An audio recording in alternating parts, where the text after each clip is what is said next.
Welcome to part 2 of the 5 deadly sins of the job search. This is Judy Adams.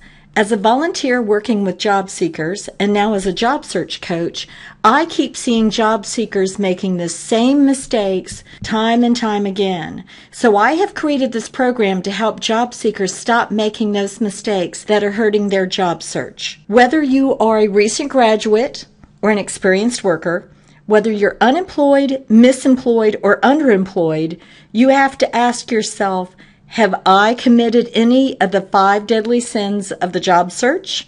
So let's look at deadly sin number 2. Deadly job search sin number 2 is not processing the loss and choosing a positive attitude. Not processing the loss and choosing a positive attitude. And understand positive attitude is a choice. This may be how you felt when you lost your job. You probably felt alone, adrift at sea, and the skies were gloomy. Now, I'm going to tell you something, and I want you to tell me if you believe me or not. Are you ready? I'm thrilled to be here. Do you believe me? No? Why is that? Well, a lot of you have said my tone, my body language, no enthusiasm, but I said I was thrilled to be here. So let me see if I understand you right. Are you saying that you believe my body language and tone over the words I spoke? Is that true? Well, the same is true with you in a job search. If you have not addressed your attitude, you can have the best resume money can buy. You can have the best answers to interview questions ever given before. And unfortunately, these are the only things that many job seekers are focused on.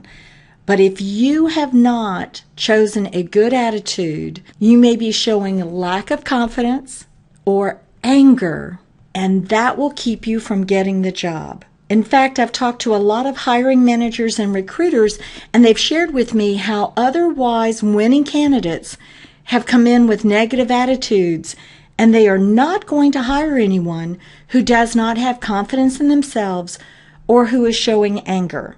So if you are going out there looking for a job and not have addressed your attitude, then you are sabotaging your own job search effort. I'll say that again. If you are going out there and have not processed the loss and you have not chosen a positive attitude, then you are sabotaging your own job search effort. I used to be surprised how many job seekers have experienced more than one loss at the time of their job search. Maybe they've lost a family member or had health issues. Understand you have to process all of these losses as well. Attitude not only affects your body language, it affects your word choice. Did you know the word but is negative? If I say to someone, I like your shirt, but, what have I said? Correct. I'm saying I don't like their shirt. The word but negates anything in front of it. I have actually sat with certain job seekers and recorded how many times they said the word but. So things you may be saying can be ruining your chances of getting the job. A negative attitude can also affect the energy you need to do the job search. No one I have met has said the job search is fun. No one. Well, that's because it's not. So imagine starting out with a negative attitude. If you are already depressed or angry, how are you going to have the energy or interest to get up in the morning and do things that are outside of your comfort zone? Because looking for a job is not within our comfort zone. We have to have the energy to do the job search, which means we have to have a positive attitude. When you had a job, you were like water in a glass. You had structure, you had places to go, things to do, and a sense of accomplishment at the end of the day. When you lost your job, you lost your glass. And now you are just water all over the place. So you need to add in your own structure. You need to get back that structure, and it's not waiting until the job comes along. You need to do it for yourself now so you're not just all over the place. I had an artist draw this picture because I saw this happening to a lot of job seekers. You were walking along the path and crossing the bridge, life was good, and then all of a sudden you lost your job and the bridge broke. So there you are holding on to the bridge. You have a couple of choices. You can continue to hang on and stay there hanging, which means you're not moving. Or you can let go of one side or the other, so you can use both hands to pull yourself up. Are you going to let go of the past? Because if you don't let go of the past, you cannot move forward to your future. Sadly, I've met some people who refuse to let go of the past. Maybe a wrong was done to them. They either stay there stuck or they use both hands to hold on to the past. You have to decide what you're going to do. So let's talk about the right way to do it. Realize that grieving is the only way us humans heal and can move on. There are 5 stages of grieving that they have identified, and we have to go through those 5 stages to actually heal. We have to give ourselves time and permission, though, to go through that.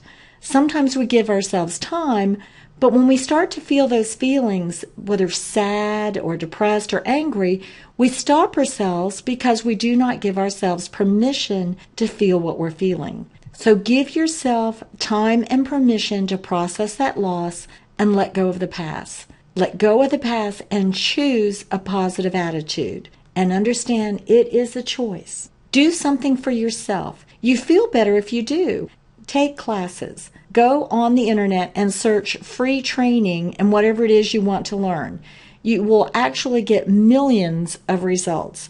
There are millions of free training classes on almost any topic. If it involves software that you want to learn, search free trial copy and whatever it is, the software that you want to learn. It may surprise you how many companies offer free copies of their software for 30, 60, or 90 days. Now, the software does expire, after which you either have to decide to let it go or buy a copy. For those 30, 60, or 90 days, though, make use of it and take training so you have that new skill. Consider getting contemporary eyeglasses. Baby boomers should pay special attention to this. Old-style glasses will age you. You want to make sure your glasses don't age you, so get contemporary-styled frames. Work out. Walk so you feel better. Release those good endorphins and you'll feel better.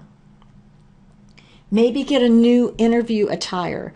Sometimes job seekers' bodies change shape while they're in a job search. Maybe you don't have an outfit that you feel good in for the interview. There are wonderful organizations out there that will help you secure an interview outfit, such as Dress for Success. Turn on the positive and turn off the negative.